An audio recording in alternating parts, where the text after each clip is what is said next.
저희는 어제 검찰개혁이 중요하지만 그 과정도 중요하다고 말씀드렸습니다. 검찰 수사 과정에 있는 문제를 고치려면 개혁 역시 절차적으로 정당해야 하기 때문입니다.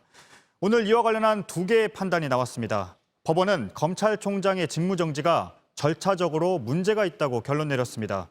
더 나아가 법무부 감찰위원회는 총장에 대한 직무정지와 징계 청구 그리고 수사 의뢰가 절차에 흠결이 있어 부당하다고 밝혔습니다. 그리고 법무부 장관을 대신해 징계위원장을 맡을 걸로 보였던 차관은 사의를 표명했습니다. 법무부의 절차적 정당성이 흔들리고 있는 겁니다. 내일 열리기로 했던 윤석열 검찰총장에 대한 징계위원회는 이틀 연기됐습니다. 추미애 장관은 차관을 교체한 뒤에 징계를 추진할 계획이어서 대치는 계속될 걸로 보입니다. 먼저 법원의 결정으로 직무에 복귀한 윤석열 총장에 대한 소식을 신아람 기자가 보도합니다. 법원이 직무정지를 멈춰달라는 윤석열 검찰총장의 신청을 받아들였습니다. 서울행정법원의 결정은 오후 4시 30분쯤 나왔습니다. 윤 총장은 40분 뒤 대검찰청 청사에 도착했습니다. 곧바로 업무에 복귀한 겁니다. 자택에서 관용차를 타고 왔습니다. 이렇게 업무에 빨리 복귀할 수 있도록 신속한 결정을 내려주신 사법부에 감사드립니다. 윤 총장은 헌법 정신과 법치주의도 언급했습니다. 우리 구성원보다도 모든 분들에게 대한민국의 공직자로서 헌법 정신과 법치주의를 지키기 위하여 최선을 다할 것을 약속드립니다. 7일째 총장 대행을 맡은 조남관 대검차장검사가 윤 총장을 맞이했습니다. 윤 총장은 직무에 복귀한 직후 전국 검찰 공무원들에게 이메일을 보냈습니다. 형사사법 관련 재개정법 시행이 불과 한 달 앞으로 다가온 상황이라며 국민들이 형사사법 시스템을 이용하는 데 불편함이 없도록 해야 할 것이라고 당부했습니다. 당장 사퇴할 생각이 없다는 뜻을 돌려 말한 것으로 보입니다. 대검 관계자는 윤 총장은 자리를 비웠을 때 있었던 간단한 업무 보고를 받았고 수사 의뢰나 배당, 원전 수사 등 현안에 대해서는 차분히 보고를 받겠다는 입장이라고 전했습니다. JTBC 신아람입니다. 윤석열 총장의 직무 복귀는 법원의 결정에 따른 것입니다. 법원은 법무부가 징계 절차를 통해서 충분히 따져보면 되는데 미리 직무에서 배제시킨 건 헌법에 어긋난다고 밝혔습니다. 법원이 든 판단의 이유를 오선민 기자가 정리했습니다. 재판부는 검찰총장의 직무를 정지시킬지 말지는 징계 절차에서 충분히 심리해야 하고 그 뒤에 결정하는 게 헌법이 말하는 적법 절차의 원칙에 맞다고 판단했습니다. 그렇게 하지 않은 채 직무를 정지시킨 건 사실상 중징계와 효력이 같고 직무를 계속 정지시켜 놓으면 검찰총장을 해임한 것과 다름이 없다고 봤습니다. 재판부는 검찰의 독립성과 중립성도 언급했습니다.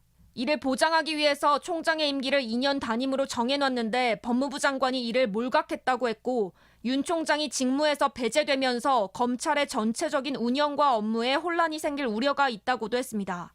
검찰총장이 법무부 장관에게 맹종하면 검사들의 독립성과 정치적 중립성은 유지될 수 없다는 점도 결정문에 적었습니다. 법무부 장관이 지휘감독권을 어디까지 행사해야 하는지도 밝혔습니다. 법질서 수호와 인권 보호, 민주적 통제를 위해 필요한 최소한의 정도라고 판시했습니다. 이번 결정은 징계 사유가 적법한지 여부나 혐의가 인정되는지 여부를 판단한 게 아닙니다. 직무 정지를 일정 기간 동안 풀어줄 필요가 있는지만 심리한 결과입니다. JTBC 오선민입니다. 법무부에서 회의를 연 감찰위원회도 추미애 장관의 행보에 제동을 걸었습니다. 만장일치로 윤 총장에 대한 직무정지와 징계 청구 또 수사 의뢰가 모두 부적절했다는 결론을 내렸습니다. 법무부는 충분히 참고하겠다는 입장입니다. 이어서 이지혜 기자입니다. 법무부 감찰위원회는 3시간 넘게 진행됐습니다. 감찰위원 11명 가운데 의결 정족수를 넘은 7명이 모여 비공개로 토의했습니다. 감찰위는 추미애 장관의 조치들이 모두 문제가 있다고 결론 내렸습니다. 징계를 청구하는 사유를 알려주지 않았고 소명할 기회도 주지 않아 절차에 중대한 흠결이 있다고 봤습니다.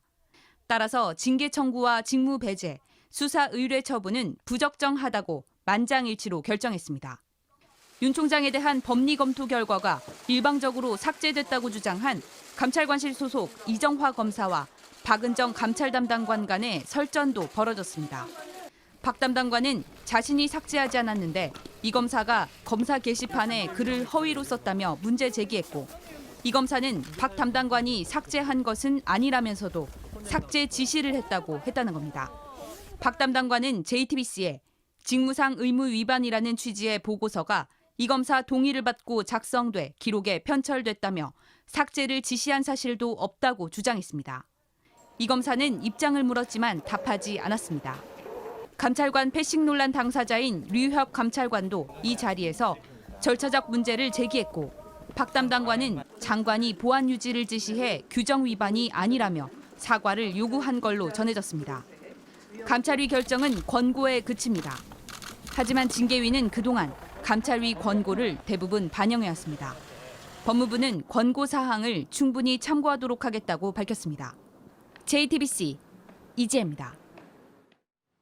이번엔 법무부로 가보겠습니다. 박지영 기자, 내일로 예정된 징계위를 이틀 연기한 이유는 어떻게 설명합니까? 네, 우선 법무부의 공식적인 설명은 윤 총장 측이 연기를 요청했고 이를 받아들인 것이라는 겁니다. 앞서 윤 총장 측은 징계위에 필요한 자료 등을 법무부 쪽으로부터 제대로 제출받지 못했다며 연기해달라고 했습니다. 법무부는 사흘 뒤 징계위를 엽니다. 징계위원장 역할을 할 고기영 법무부 차관이 사의를 표명했습니다. 그러면 징계위 개최엔 영향이 없습니까? 네, 문제가 없다는 게 법무부의 판단입니다. 원래 징계위원장은 법무부 장관이 맡도록 되어 있습니다. 다만 이번엔 추 장관이 징계를 청구했고 그렇기 때문에 빠집니다. 차관이 그 역할을 대신하는데 법무부는 차관 후속 인사를 신속하게 진행해서 징계위 구성에는 문제가 없도록 하겠다는 입장입니다. 일각에선 고 차관이 이번 법원의 결정을 본 다음에 사표를 제출한 것이 아니냐고 추측했습니다. 하지만 법무부의 설명은 다릅니다. 어제 오후 이미 사의를 표명했다는 겁니다. 일련의 사태에 대한 책임을 지겠다는 이유에서인데 법무부는 오늘 오후까지 사표를 수리하지 않은 것이라고 설명했습니다. 네, 추미애 장관의 입장은 나왔습니까? 네, 오늘 오후 6시쯤 법무부 명의로 나왔습니다. 크게 두 가지입니다. 일단 오늘 법원의 결정에 대해선 존중한다면서도 법원의 결정은 직무정지라는 임시 조치에만 국한된 것이라고 밝혔습니다. 징계위는 철저하게 하겠다는 입장입니다. 징계 혐의가 인정될지 또 인정된다면 어떤 징계를 내릴지에 대해선 법과 절차에 따라 이루어질 것이라고 설명했습니다. 네, 잘 들었습니다. 박지영 기자였습니다. 추미애 장관도 오늘 바쁘게 움직였습니다. 청와대로 들어가 문재인 대통령에게 현재의 상황을 보고한 걸로 파악됐습니다. 그보다 먼저 정세균 국무총리와도 단둘이 만났습니다. 박민규 기자입니다. 추미애 장관은 정부 서울청사에서 열린 국무회의에 참석한 뒤 청와대로 향했습니다. 당초엔 공개하지 않았던 일정. 하지만 관련 보도가 잇따르자 법무부는 문재인 대통령에게 현재 상황을 보고하기 위한 것이었다고 면담 이유를 밝혔습니다. 감찰위와 행정법원의 결정을 앞두고 그 결과가 윤석열 총장 징계에 미칠 영향을 보고했을 가능성이 제기됩니다. 내일로 예정됐다 연기된 징계위원회에 대해 보고가 이뤄졌을 수도 있습니다. 면담 뒤 청와대와 법무부는 추 장관 사퇴와 관련해선 얘기가 없었다는 점도 강조했습니다. 어제 주례회동에서 문 대통령이 정세균 총리에게 이번 국면과 관련해 고민이 많다고 했다는 게 추 장관, 윤 총장 동반 사퇴설로까지 번지자 진화에 나선 겁니다. 이런 가운데 추 장관은 국무회의에 앞서선 정 총리와도 10여 분간 독대했습니다. 정 총리는 한때 윤 총장을 직접 접촉하는 방안도 검토했지만 법원과 감찰위 결정이 나면서 계획을 접은 걸로 전해졌습니다. 이런 가운데 오늘 나온 결정들에 대한 여야의 반응은 갈렸습니다. 여당은 법원의 결정이 윤 총장에 대한 징계 사유가 적정한지 대해 판단한 것이 아니라며 징계위 판단을 기다리겠다고 밝혔습니다. 반면 국민의힘은 추 장관의 윤석열 찍어내기가 제동 걸렸다며 법원 결정을 환영했습니다. JTBC 박민규입니다. 네, 정치팀의 김소연 기자와 바쁘게 돌아간 오늘의 상황을 짚어보겠습니다. 그리고 오는 4일로 연기된 마지막 절차인 징계위원회도 전망해 보겠습니다. 네, 김 기자. 먼저 징계위원회가 취소가 아니라 연기라는 것부터 주목을 좀 해보죠.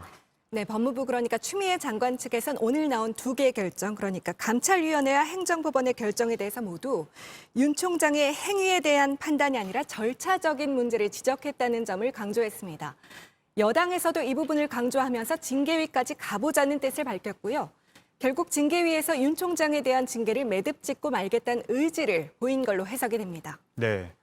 그러니까 추 장관은 징계위를 열겠다는 의지가 확고해 보입니다. 그런데 지금까지 대외적으로는 침묵했던 문재인 대통령의 의지가 여기에 반영됐다고 볼 수가 있습니까? 네, 단적으로 오늘 이 문 대통령과 추 장관의 면담이 이루어진 시점에는 예. 이미 고기영 차관의 사표가 법무부에 제출이 된 상황이었습니다. 이런 가운데 관련 보고를 한 추 장관이 전열을 정비해서 이틀 연기해서 징계위를 열겠다고 한 것 자체가 윤 총장 징계에 대한 대통령의 의중을 대외적으로 밝힌 거다. 이런 분석이 정치권에서 나오고 있는 겁니다. 네. 그런데 오늘 법원 또 감찰위원회의 판단이 나온 상황에서 징계위를 열면 청와대에도 정치적 부담을 줄 수 있는 것 아닌가요? 네, 그런 관측도 분명히 나옵니다. 다만 이 청와대 내부적으로는 문 대통령이 민정수석일 때 경험에 대해서 얘기하는 그런 관계자들이 적지가 않습니다. 예. 노무현 정부 때 민정수석으로서 검찰개혁 시도와 또 실패를 지켜봤던 만큼 이제 와서 물러서는 듯한 모습을 보이는 일은 없을 거라는 그런 분석이 나오고 있는 겁니다. 네. 한때 추미애 장관과 윤석열 검찰총장의 동반 사퇴설로 이어졌던 정세균 국무총리의 움직임은 그럼 어떻게 봐야 합니까? 네, 앞서 저희가 리포트에서 전해드린 대로 어제 문 대통령과 주례 회동을 마친 정 총리는 추 장관뿐만 아니라 윤 총장도 오늘 내일 중에 만나는 것을 검토를 했습니다. 예. 만약에 이게 이뤄졌다면 자진 사퇴를 하란 메시지를 전했을 가능성이 커 보입니다. 따라서 윤 총장에 대한 문 대통령의 의중이 묻어나는 대목이라고 할 수가 있습니다. 다만 아까 말씀하신 추 장관과 윤 총장의 동시 사퇴설은 정치적인 해법을 고심해온 총리실 주변의 기류가 좀 과도하게 해석된 게 아니냐 이런 분석이 여권에서 나오고 있습니다. 네. 일단 오는 4일로 예정된 징계위까지 좀 상황을 봐야겠군요. 잘 들었습니다. 김소현 기자였습니다.